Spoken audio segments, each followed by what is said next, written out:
Greetings, members, one and all of the Salivation Nation, Afghanistan, Opium, and gold.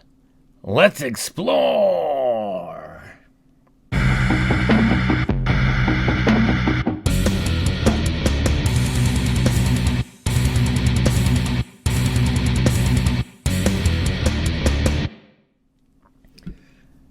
Opium has played a pivotal role in Afghanistan's economy, especially over the past 20 years. The Taliban actually tried to get rid of it in 2000 to no avail. So did the United States. We'll talk a little bit about that and how it relates to gold. So I'm going to be referencing an article here that was shared with me by a member of the community. After 20 long years of war in Afghanistan, which ended, as of the recording of this video on this very day, it has come to a close, a very clumsy and dangerous close. The war in Afghanistan's opium poppy production, on the other hand, looks to escalate at a potentially great expense to taxpayers. In case you didn't know, Afghanistan produces a heck of a lot of this drug. The United Nations Office on Drugs and Crime estimates that the country is responsible for a whopping 85% of global poppy supply, much of which is used to make morphine, codeine, and heroin. The Taliban officially banned poppy cultivation in 2000, but soon realized it couldn't do it without the crop. The poppy is an attractive insurance policy. A recent Inspector General report says it's lightweight, easy to transport, lucrative, and can be stockpiled to await more favorable market or security conditions. Doesn't that sound familiar? You know, well, except for the lightweight part, but certainly lucrative, stockpiled to wait for more market favorable conditions.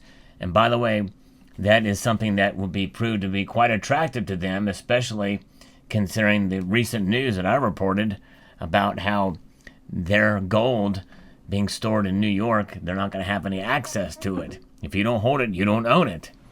So since 2002, the U.S. has spent some $9 billion fighting the Taliban's narcotics trafficking. Nevertheless, cultivation has continued to ramp up. Last year, the area used to grow opium poppy in Afghanistan increased 37% from 2019, even after U.S. airstrikes destroyed a quarter of Taliban-run poppy fields in 2018. I wonder why we, I guess we didn't use napalm, but that might be one solution. But then again, the environmental concerns, obviously.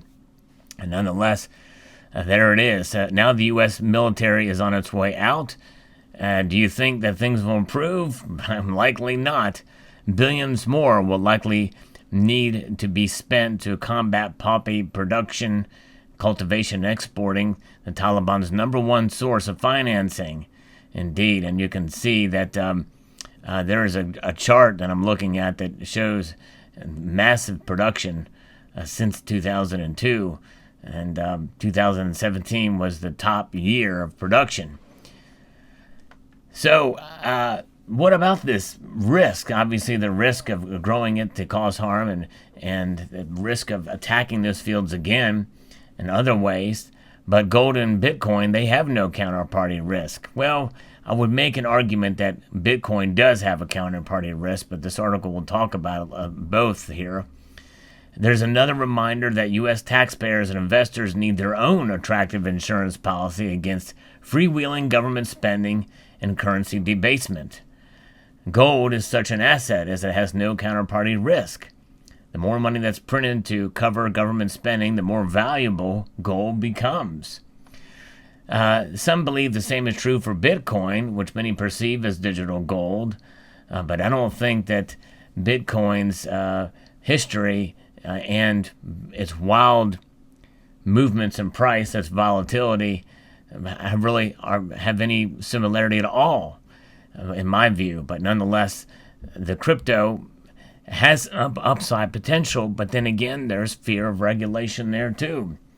Anything that's in the digital world and realm and blockchain, unless it's shut down and to some extent, is at risk, I believe, of being taxed or regulated incredibly. Because, when you think about what that blockchain is, it's a digital ledger and it can't be tracked. And the risk is precisely the reason, as far as gold is concerned, why Palantir Technologies decided to make an investment in gold. I would say it wasn't an investment at all. It was a hedge by purchasing gold. As you remember, I did a video talking about it. And they are a data analytics firm founded in part by billionaire Peter Thiel. He announced that it had stockpiled as much as $50 million worth of gold bars, $51 million worth of gold bars in preparation for a future with more black swan events. And that is something that is very concerning to us all. We have a black swan within a black swan now with this Delta variant and other concerns that are out there.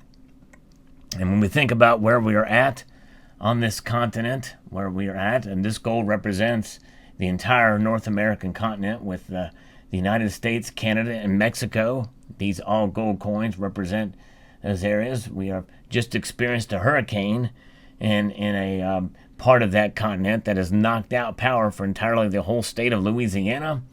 And there's other concerns there too, but you can't take away gold.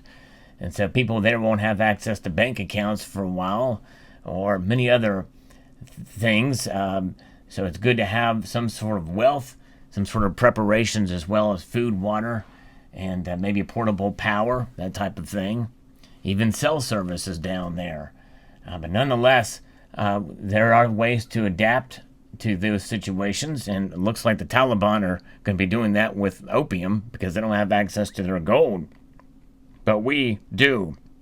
We can still get gold here, and it's not been confiscated yet. Some people feel it could in the future, but we've got it. And it is something else when you take into account that you're seeing gold being utilized more in transactions, especially with the gold backs. There are companies and states that are allowing for its use in transactions, which I think is encouraging. Probably have some kinks to work out there, but Palantir, according to this report here, is also allowing customers to pay for its software in gold. They're definitely looking to stock up on some gold. It's a company that's getting its own central bank. It's pretty fascinating. Palantir's decision is only the beginning of what will soon be many major corporations diversifying their U.S. dollar cash into gold. The National Inflation Association wrote in a note to subscribers. Now, that is fascinating that more corporations may be considering that soon. And as news breaks on those, I will report on all of them that I find. I think that's fascinating. And the question is, what is the deal on gold? It's kind of traded in a narrow range. Some people think that, that gold is being manipulated or suppressed in price. I don't see any evidence of that. But there is a fellow named Chris Powell, according to this article here, from the Gold Antitrust Action Committee. And he says it's yes. He said that it's largely manipulated through futures market and the London over-the-counter, OTC market. The mechanisms are gold swaps and leases between central banks and bullion banks, and through the sale of futures contracts. Well, every commodity is traded in futures, have the ability to be manipulated, especially when you have high-frequency trading and spoofing and all the like that happens. You're going to see that and this manipulation up and down and all around with all of these things. And gold, really, in a sense, according to the markets, it doesn't see it as money. It sees it as just another commodity. But nonetheless, there is that kind of situation where if people do believe it's suppressed, then I would argue that it's a good time to buy it and hold on to it. But if it's going to be suppressed, it's going to be suppressed for much longer, as long as the banking institutions are there, and the people that do believe in price suppression essentially want the banks and everything, all the institutions to fail so that gold can shine. But then I would argue that's a very dangerous world, because I think we should have gold as a way, as a storehouse of savings in the event that that happens, but to enjoy it while it's here, but not hope for the worst. I believe we should prepare for the worst, not hope for it.